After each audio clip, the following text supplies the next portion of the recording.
Hi everybody, I'm Adriana and welcome back to my channel. I am so excited to be talking to you guys today because it has been a minute since I've done a Faith Friday video and I am excited to get back on track. So today's Faith Friday video is a little different than what we're used to. I really enjoyed that last one we did on what to do if you just don't feel like reading your Bible, and so I really love those practical, this is what I learned to help me, so I want to help you kind of approach to a video. So that's kind of what we're going to be doing today. As many of you guys know, I'm engaged. I'm going to be getting married to my fiance Robert, and everything is super duper exciting, and planning a wedding is, whoa, a lot. It's a lot of fun, but also it's a lot of moving parts. But aside from that, if you guys are interested in that, you can go watch my other videos. But today we're going to be talking about love, because while it's easy to get distracted in all of the wedding stuff, getting married is a lifelong commitment to loving this person, whether you feel like it or not. So I am actively trying to be better at loving not only my partner,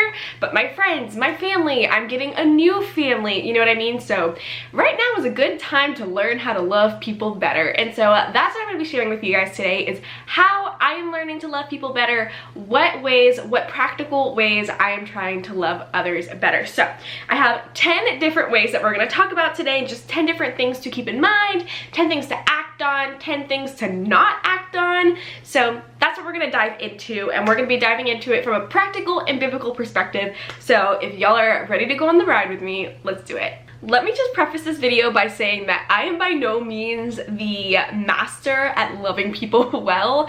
That is Jesus. Jesus knows how to love the best. He invented it. Okay, so that's just that right there. These are just the ways that I am trying to love people better, and so I just wanted to share them with you guys. So don't think that I'm just killing it out here in the love game. Whatever, that sounds weird, but you know what I mean. So let's get into it. But we have 10 different things, and this first one kind of encompasses the whole thing. It's kind of what we're even doing by watching this video or talking about it, and that is to be intentional. You know, people do not know you love them just because you feel it. You have to act on it, you know? Loving people is a choice you have to make with every single interaction with them, and so you have to intentionally decide that you are going to show love to someone, whether they're being the greatest person or not the greatest person, you know? And so one way that I really like to go about doing this is making a list of all of the people that I specifically, calling them out by their name, want to be intentional with and show love with as often as I possibly can. And so this people can range in number for you. For me, I like to add my close friends on there. I like to add my fiance on there, my family, his family, those people that I want to make sure that I am thinking about and praying about and just doing life with constantly, and the people I want to think about, so that I can put their names somewhere and be like, oh yeah, I need to reach out to that person because I haven't talked to them in a while, and I need them to know that I care about them and love them and I'm here for them. So that is that first thing, and that's just one way to be intentional. But having that list of people that you want to constantly be thinking about and making sure that you're just being very intentional in loving them, we're going to use that word a lot, is really important. And I think it's really helpful to me because it's so easy to get swept up in life and just kind of forget that there are people that you want to be doing life with, you know? So I think that is a helpful way to make sure that you're staying intentional with people. Number 2 is to get to know the love languages. So the 5 love languages are quality time, acts of service, words of affirmation, quality time, no, not quality time again, gifts, and physical touch. I think that's the order of mine, but I can never remember those last 2. So these are 5 ways that you can perceive love. I mean, there are 1,000,001 ways that you can perceive love and give love, but these are just 5 that make it really easy for you to realize, okay, how do I perceive love? When somebody does something for me or when somebody does something with me, does that speak to me more about how they feel about me and how they care about me than something else? And so getting to know these things about your partner or your friends or your family is really helpful, because sometimes, for example, I hope Robert doesn't mind that I'm going to use him as an example a lot in this video, so sorry, Robert. But for example, Robert is a super words of affirmation guy. Words of affirmation are his thing. That is how he feels loved and cared for and filled up. I am a quality time acts of service gal. I'm pretty split on the both of those. So if you're spending quality time with me and I know that you're listening to me intently and actually hearing what I have to say, that means so much to me. Or if you help me to do something, or if you help me, if you see that I'm struggling, and asking for help is something that I struggle with, and you just are graciously giving me your time and helping me, like that means the world to me. Words don't really mean so much to me. So this is a conversation that we had to have early on.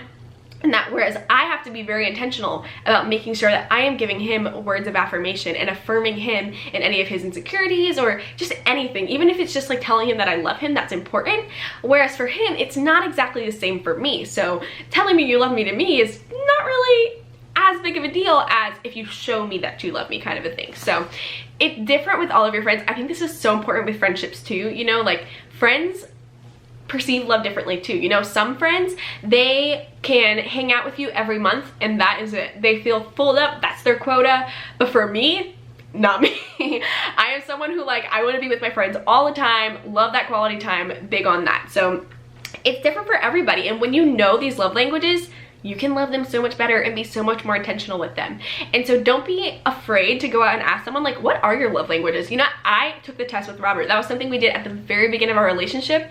And that's one of the things I am happiest that we did at the beginning, because that helped us and it was something that we could work on. Even with friendships, I'm pretty sure all of my friends and I took it at some point, or we've talked about it at some point. And that helps me know, okay, how can I love them better? You don't even have to take the test to know this. Sometimes you can just think about it and be like, oh yeah, that's this person. They really like that, you know? So think about those things with those people that are on your list and think about how you can love them better, tailored in a way that they perceive it. This third one is to keep a prayer journal. Now, how many times have your friends asked you to pray for something, or you have seen something terrible on Facebook and you're like, oh man, I need to pray about that. But you know, you want to wait until you get to like your quiet time where you can like really intentionally pray about it and talk to the Lord about it, and then you forget about it and then you feel like the worst person ever.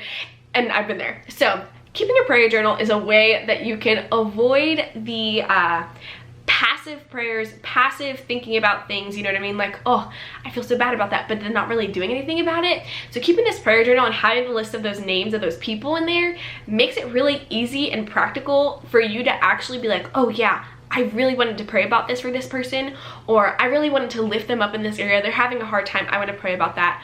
Or, oh my God, we are celebrating. I want to celebrate with them and I just want to thank the Lord for this going on in their lives.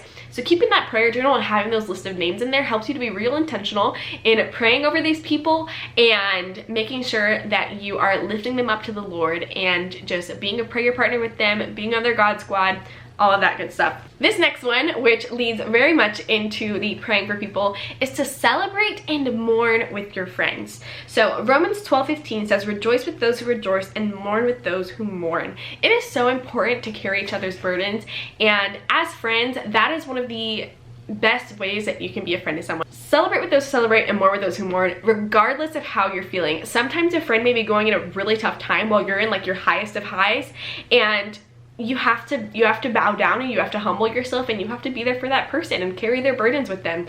And so that is just something to think about as well. And that is in the Bible. That is how the body of Christ works. Rejoice with those who rejoice, mourn with those who mourn. If somebody is being oppressed, you need to call it out, things like that. Number 5 is to be quick to listen, slow to speak, and slow to anger. And this is one that I am not the best at. Not so much the anger part, but being the slow to speak part and quick to listen. I do struggle with that. I have lots of opinions and I'm not the best at holding my tongue. So if you relate to me on that, this is for us. So James 1:19 says, know this, my beloved brothers, let every person be quick to hear, slow to speak, and slow to anger, for the anger of man does not produce the righteousness of God.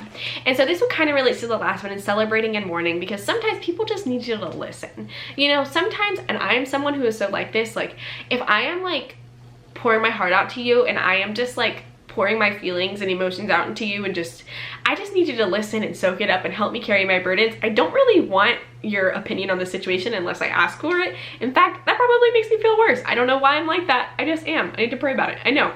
But then I am the worst, because when it is the other situation and somebody's pouring their heart out to me, I am so quick to give my opinions and I need to hold my tongue, because sometimes people just want you to listen. Your words are not that great sometimes, and that is something that I am learning, is that I just need to shut up sometimes. And so that is something I'm learning. And so that is one way that you can love your friends better, is just listen. Be a listening ear, and then don't offer your words until they're asked. And something that I have been trying to learn, and these are 3 things, I don't know where I saw them from. I don't know if it was Facebook, I don't know if it was Pinterest. I don't know where I saw it from first, but somebody said, before you say something, check with these 3 things. Is what you have to say kind? Is it necessary? And is it true?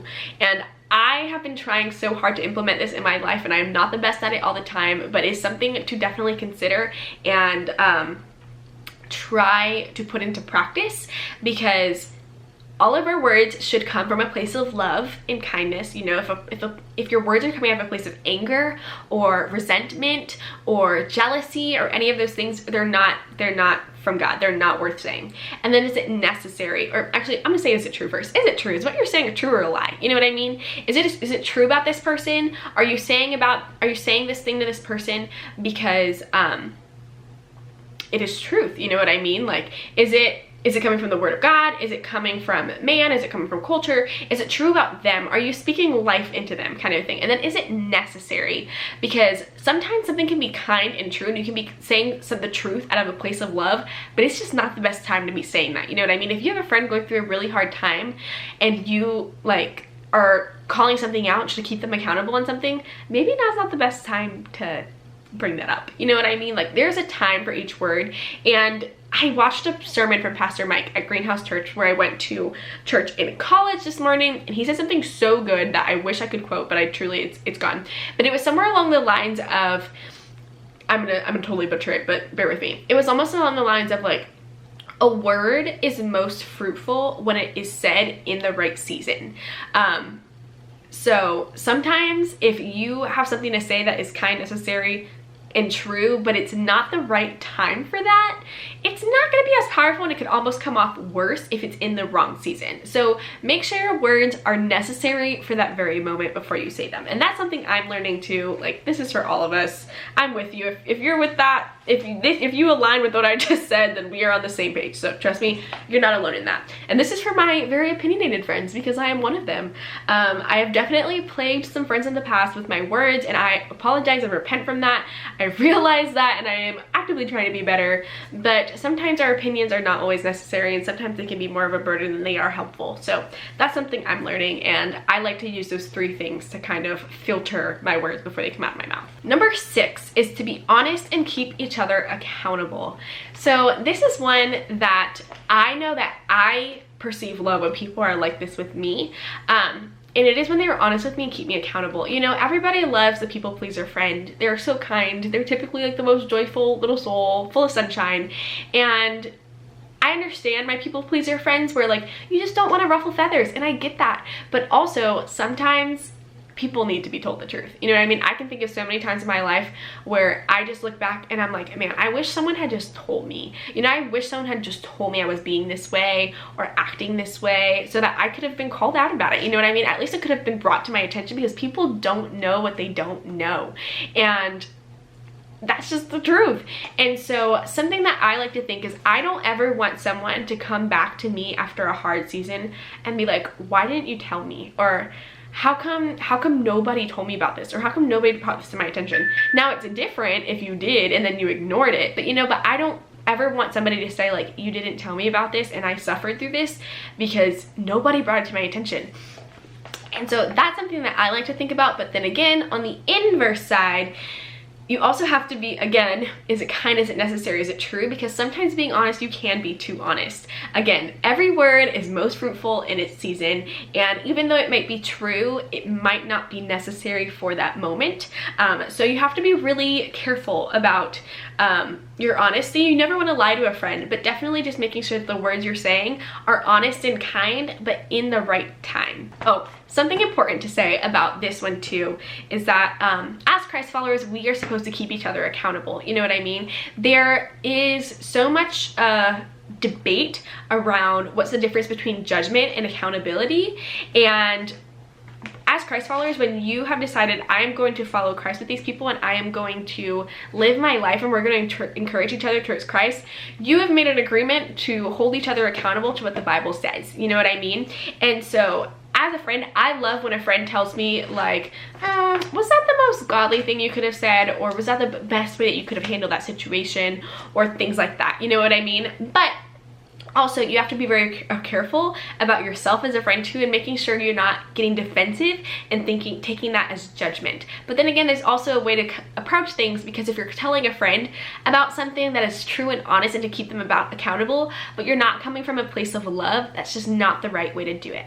And then another thought of this is you have to be very careful when keeping friends accountable that you are treating your Christian friends or your friends who are Christ followers and those who don't believe in the Bible very differently, because like I said before, for your friends who are following Christ with you, like, you have agreed to hold each other accountable to the Bible and pushing each other towards the life that Jesus tells us to walk. But for your non-Christian friends, they haven't agreed to that. You know what I mean? They don't believe that. And while we would love to see them walking out a life in righteousness and like walking out a life that we know is just going to bear fruit for them and just be good for them and help them prosper, you have to be very careful about handling your non-Christian friends and loving them and keeping them accountable in ways that are right for them, because you don't want to hold them to this standard that they never agreed to be held to. And so when it comes to your non-Christian friends, like in what was it?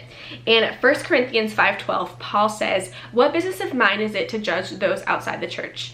And so that's just it, you know. Don't hold them to that standard and approach them in love first always. You should approach everyone in love first always. But if you're holding people who don't know Jesus and don't know the Bible and don't believe in it, and if anything might be resentful to it, to that standard, you're gonna lose them really fast. And so you have to be so careful to approach them in love first. And while you can keep them accountable and being like, you know, if it's things like drugs, and yeah, you should probably keep them accountable because you're probably mutually aware that that's probably a bad thing for you, you know what I mean? But just be very careful in that situation. I felt like that's something that was worth saying, because I feel like as Christians, we talk a lot about keeping each other accountable and being in accountability groups and walking together towards like the life the Lord has called us to, but we don't really talk about a lot how to approach non-believers with love. And I think that's something that needs to be talked about a little bit more, and the expectations that we set on people, and holding people to a standard that they agreed to, you know what I mean? So that's just my 2 cents on that. You might feel a little bit differently, and I'd love to hear how you feel about that, but that's that. Okay, so this next one is manage your expectations. Surprise, surprise. I was writing these all at first just like very loosely, and then they all started to like flow into each other very well, and I'm like, oof, this is good. Okay, so number 7 is to manage your expectations, and this is one that I have learned now more than ever how important it is and how many expectations you set on people that you never realize. For example, I'm getting engaged. Robert and I we're working through this book called Before You Say I Do, or Before You whatever, it's something along those lines. I've showed it to you guys before, I can never remember the name of it. And what's really great about this book is that it is basically calling out every expectation you might have and not even realize. Because if you are so stuck in your ways and you're just so used to the routine of your life and how you think about things, that's just the expectation set in your mind. You don't even realize there's an expectation there. And then when somebody doesn't match that expectation that you didn't know existed, you're just like, that's so weird, why would they do that? Or why wouldn't they do that? Or kind of hurt, you know what I mean? So manage your expectations with the people around you and communicate. This is something that I have been trying so hard to implement in my relationship with Robert, in managing my expectations. He cannot read my mind. He does not know if I'm upset or if I do not feel right, and it is not right for me to expect him to act on something that he may have no idea exists. You know what I mean? So manage your expectations. For example, if to you it is really important that you spend time with your friends, and that is an expectation of friendship for you, that you're going to spend time together or, you know, talk to each other this many times a week, but they don't know that, you're not helping anybody with that. You know what I mean? You're expecting something of someone that they're not even aware of. You know, it's not a fair game at all. So manage your expectations, and something that you can do is call out those expectations. If you have to Google like common expectations or misconceptions or things about that, about love and friendship and marriage and all of that, like, do it so that you can realize what expectations. Common sense to you is what you're used to in your routine of life,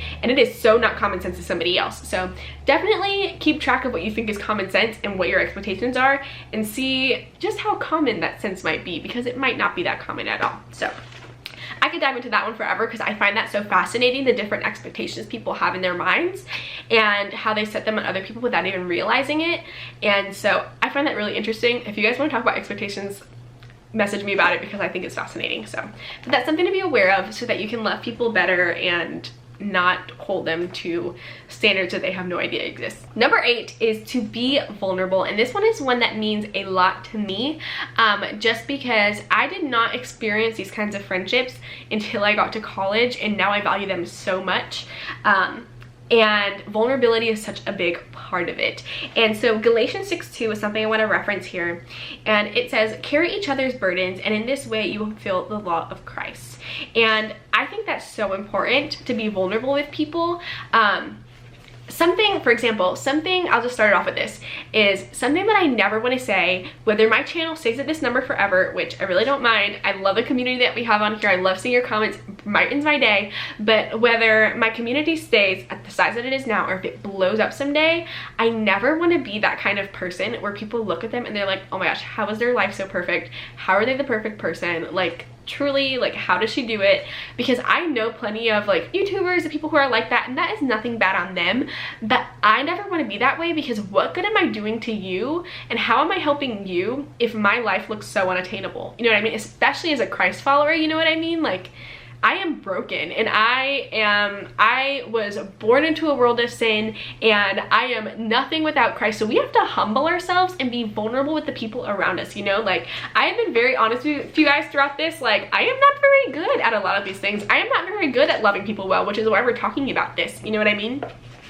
And I feel like you need to be vulnerable with the people in your closest circles, so that you can open the door to those hard conversations, you know what I mean? And that's something that I wrote down here is, don't act like you got it all together. It does no one any good to act like you've got it all together, ever, at all.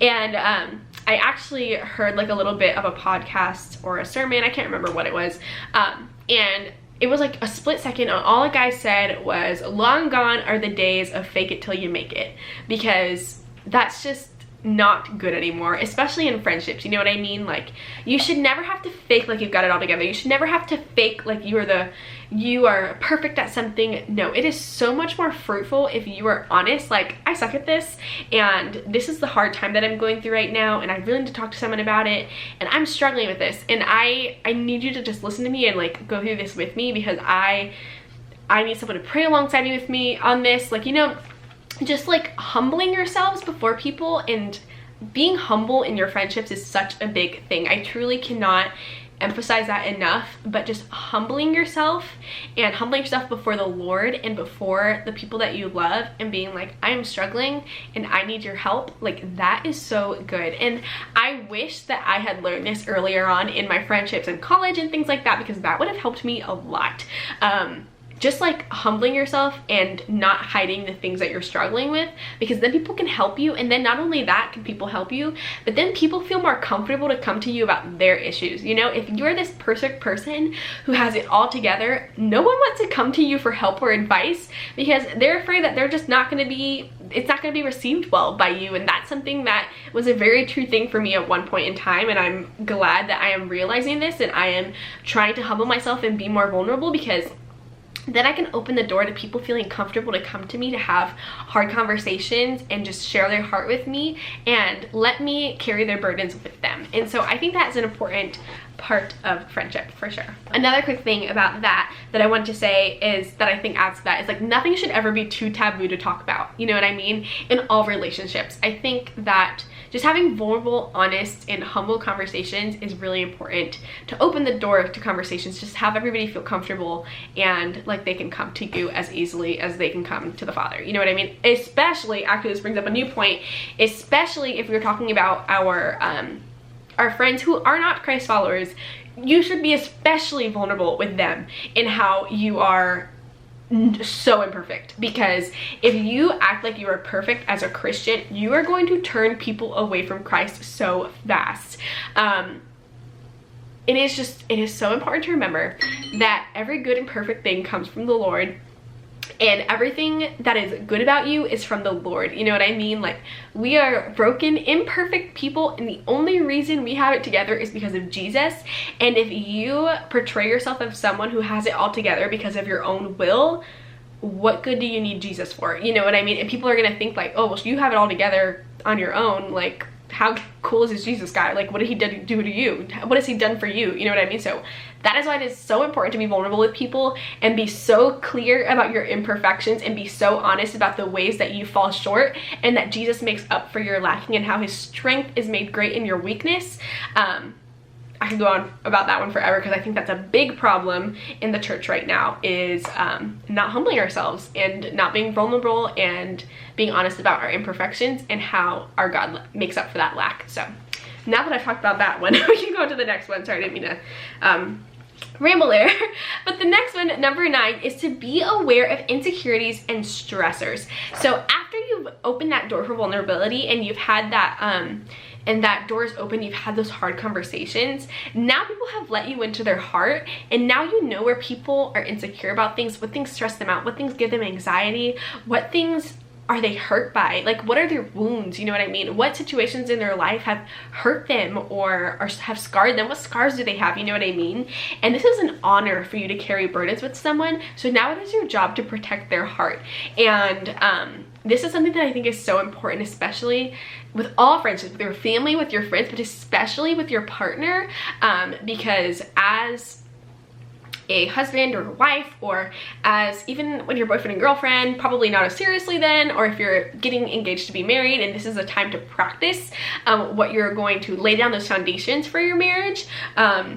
Mind you, I'm not there yet, so don't take me too seriously, but I feel like I have a pretty good grasp of what I'm getting into. But this is your time to really practice guarding that person's heart, because when you know that something makes someone feel not great or they're insecure about something, it is your job to make sure that you are not deepening wounds, because it is so easy for your tongue to ramble out and for you to say something that can make a cut deeper, and you need to try very hard to hold your tongue. And again, kind, necessary, and true, I'll preach it over and over and over again. Are your words gonna bring life and build someone up, especially in a place where they're already low? Or are your words going to deepen a wound and cause more hurt? And so I think that's where these vulnerable conversations are so important, because now you're aware of them, and so now you can guard yourself from making things worse and only building them up, and then you can guard them from others. When you see, let's say you have a friend and you are seeing how other friends are talking to them about something or approaching them about something, or you see how their family is approaching them about something, and you know that this topic is something that is already a wound, is already an open wound on your friend, and you see this going down, you can stop it. You can stop it right where it is. You can speak up to stop that hurt from going any further. Or if you had no control about it and now that you hear about it, you can approach that friend and help them bandage that wound and carry that burden. So be aware of your insecurities in your friends and the stressors and anxieties and things like that, so that you can help guard their heart better. Number 10 is being considerate and respectful. So this is the last one, and I felt like this was a good way to just kind of wrap it up, because I think it kind of has to do with everything really, and being intentional. It's like we started off with being intentional and now we're ending with being considerate and respectful, which is kind of the same thing but a little different. And so again, this one I wrote a couple points under of ways that I think about being considerate and respectful, so you might want to write down how you perceive or how you would like to show consideration and respect to people.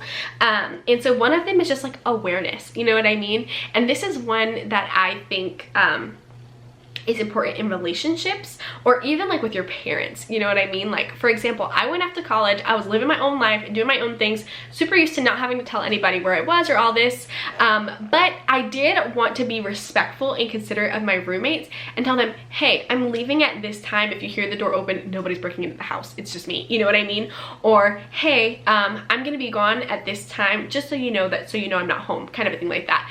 Now when I came back home after college, now I have to kind of sift back into life with living with my mom and living with my siblings.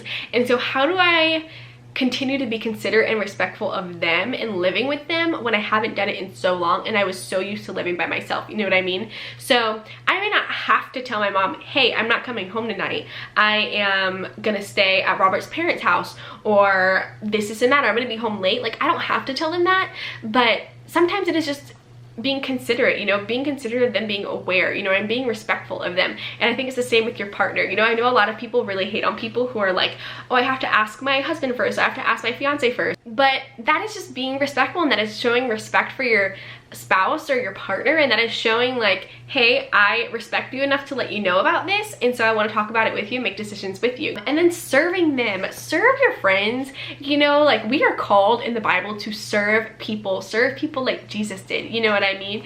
To give our time, give our money, give our hearts, you know what I mean? And so serve your friends, be considerate of them, and see how you can serve them in ways even when they're not asking for it. Giving them your full attention. That is a very easy way to be considerate and respectful of people. Again, I'm not the best at this one. I am someone who is a big multitasker, and even if my hands are not the ones multitasking, my brain is likely the thing multitasking. And so I have a really bad problem, and I'm going to out myself for this, where people can talk to me and I will be listening and looking like I'm listening intently, and I'm like, I'm pretty good at faking it at this point, and I'm outing myself. So if you catch me doing this, tell me, because I want to love you better. And in my head, I'm having another conversation with myself. And so when they're done talking, I didn't hear anything that they said at all. And thankfully, I'm pretty good at putting context clues together and can keep it up. But sometimes I get called out, and that is good because I need to stop doing that. And so segmenting your mind and leaving a safe space where people feel like you are listening to them is very important, and that's something I'm working on as well, and giving people my full entire attention, because we live in such a go world, and I'm someone who lives in such a go world that I do not need to be multitasking at every second of the day. So that's something like that. And then, of course, approach everything humbly and graciously. Give people grace, you know what I mean? Like, just love them when they don't deserve it, and just be there for them when they mess up, and just give them grace. Like, Jesus gives us grace every day, you know what I mean? If we just think about, how would I feel if Jesus treated me the way I'm treating other people, and then you will fix all your problems real fast. But be humble, approach your people you love humbly, and then give them grace. So those are all 10 of my tips, I guess, on how to love people better. But I did want to finish off with one thing, because I think it's very, very easy to love the people who love you back, you know, and we were not called to do that. We were called to love all people. We were called to love our neighbor, and that is all of the people everywhere, and to love them. And so it's very easy, and I know that it is hard sometimes when you're trying to intentionally love someone but you're not getting that back. And I know that is hard. I know that it's hard to feel like you're constantly pouring out and not getting poured into. But don't let that make you bitter, especially when those people start to become enemies, and when friends are no longer your friends. Because Luke 6:35 says, "But love your enemies and do good and lend. Expect nothing in return, and your reward will be great, and you will be sons of the Most High, for he is kind to the ungrateful and the evil." And then Luke 6:33 says, "And if you do good to those who do good to you, what benefit is that to you?" So I think with all of this, even though we talked a lot about being intentional with those people on that list, and making that list of people to really intentionally pour out love to, I think that all of these things are things that you can put into practice to absolutely everyone, even those who aren't returning it back to you. And sometimes you should have people on that list of people that you want to intentionally reach out to, even if they are not serving you in any way or loving you in any way, because that is where we start to see the Lord move in people's lives, when love is poured out onto the people who we see as undeserving, you know? So I just wanted to leave us off with that. But yeah, I hope you guys enjoyed this video. I know it was a little bit longer and very wordy, but yeah, I just know that I am in a season where I am actively trying to learn to love better right now, especially with long distance friendships, a new family coming in, and both of my parents are getting married. So I'm not just joining families with Robert's family, I'm now joining families with 2 other families too. So there's just a lot of ways that I can learn to love better in this season of my life. And of course, I want this channel to reflect what season of life that I'm in, and share with you guys what the Lord is doing on my heart. So I wanted to share with you guys how I am learning to love better. And so I hope you guys join me on that. But thank you guys so much for watching and just hearing me out today. And if you have any other tips or verses that you love on how to love people better, please share them with me, because I would love to hear them, learn them, and write them on my heart. But yeah, thank you guys so much for watching, and I will see you next time.